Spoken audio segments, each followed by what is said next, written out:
no sort of... And we're not talking about women, sir. We're talking about 6-year-old little girl. 6-year-old little girl. Aisha was 6 years old when he molested her. Okay, well, that's out of my realm. That's a big difference. I understand young brides. There's nothing wrong with it. If two consenting adults want to get married, be engaged, have relations, fine. Can you please come to the mic? Is that proof that she existed, the little girl? Oh, yeah. Well, all I have to go on is what the Muslim scholars have produced as their own history. Right, but you're saying that the Muslims are pedophiles, and actually... No, I said Mohammed. Wait. Well, hold on, you're accusing me of something I didn't say. Slow down. It says down here. No. Mohammed had a child bride. I'm not saying every Muslim is going to follow in his footsteps. I'm saying he left an example that if they do that, they're not condemned for it. And what's the problem? I mean, they can believe what they want. Some things are You don't have a obviously problem wrong. with pedophilia? Well, obviously I do, but there's 10 million pedophiles who are Christian priests in the U.S. Well, even if that was the case, I'm not a Catholic. Priests don't come from the Christian church. They come from the Roman Catholic Church. I'm not a Catholic. Does anybody So if you find more pedophiles, that's fine. We condemn them all. But just going from Muhammad being a pedophile and say, well, he did it too, that's called the ad hominem of tukul-kay, where you say, well, he did it too. And that's a logical fallacy. So I understand that What did he say? people have molested children throughout history, but that doesn't justify Muhammad's pedophilia. We can't go around doing that. No lighter fluid? No, you can probably get some up the street. Oh, okay. Yeah. I mean, here's what you have Very nice in and the close. Muslim Okay. literature. The Prophet was engaged to me. This is Aisha's own testimony. When I was a girl, 6 years old, I was playing in a swing with some of my girlfriends. Unexpectedly, Allah's apostle came to me in the afternoon, and my mother handed me over to him. At that time, I was a girl of 9 years old. Another volume says the Prophet married Aisha when she was a girl of 6 years of age and consummated that marriage when she was 9 years old. Muhammad was in his 50s. That's a 50-year-old man taking a 9-year-old little girl to the marriage bed. Under what circumstances could you ever justify such an action? You couldn't. Christianity condemns that as pedophilia. Islam exalts this man as a prophet of God. I don't know how they can sleep at night doing that. Yes, sir. Me thinks that you harp too much on something that might be culturally accepted in those days. Not in my culture. And I say that, well, that's what I said, in those days. Not even in those days. Culturally accepted. Not even in those days. I would find... Let me correct you, not even in those days. All right, whatever, but... Not whatever. I don't want to argue about it. Time out. See, this is the problem, folks. What he is speaking about is the misinformation concerning 7th century Arabia. I will ask anyone standing here tonight, or go to a professor of history to bring me the historical evidence that child brides was the cultural norm in 7th century Arabia. Now listen to what I'm asking for.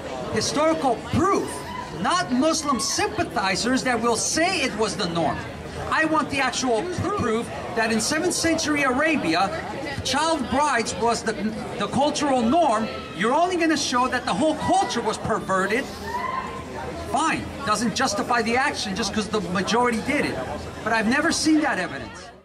Okay, so you claim that you're telling the truth about Muslims based About on Islam. about Islam. Islam in particular.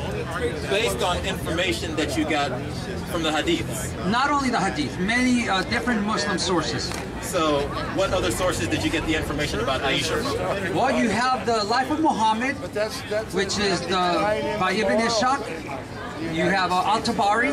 You have the Sunnah, which is basically recording the traditions of Muhammad, the life and practice.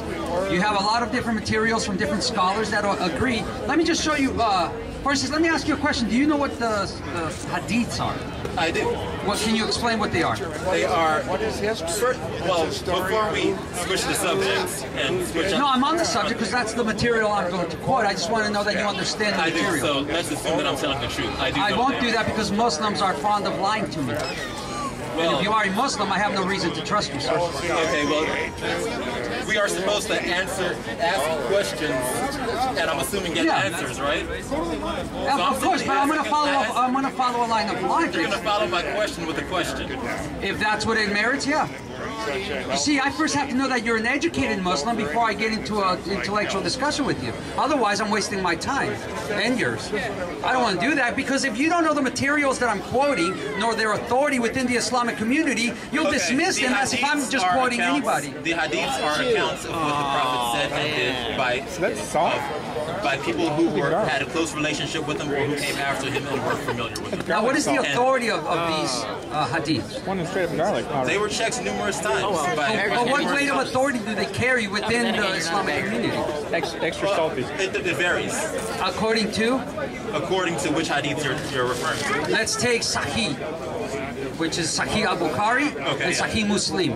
Those carry a lot of weight. They are held to be very accurate by many Muslims. Well, not just very accurate, but accurate, because the word Sahih that is placed in front of the name of al-Bukhari says that it's authentic.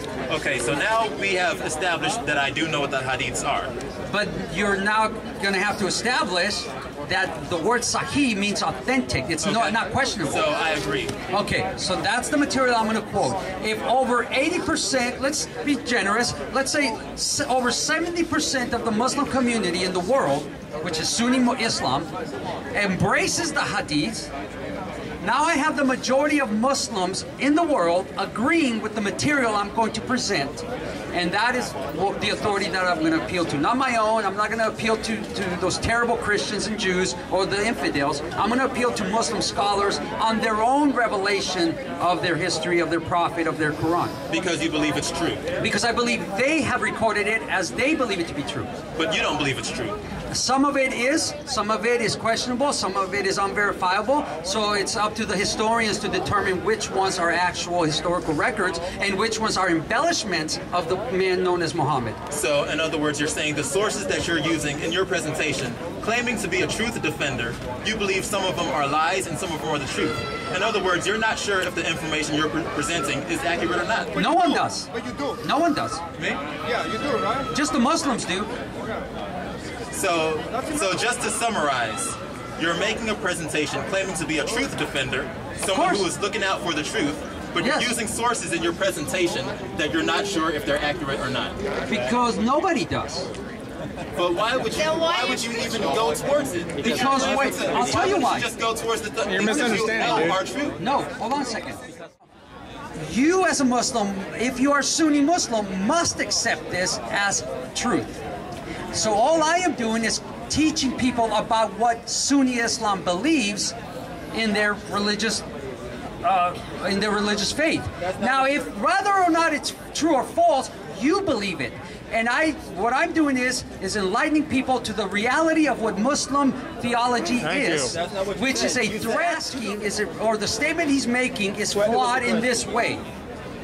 The position of Islam based on the Quran and the Hadith is not contingent upon the people that quote the material or what the people that quote the material believe about the material.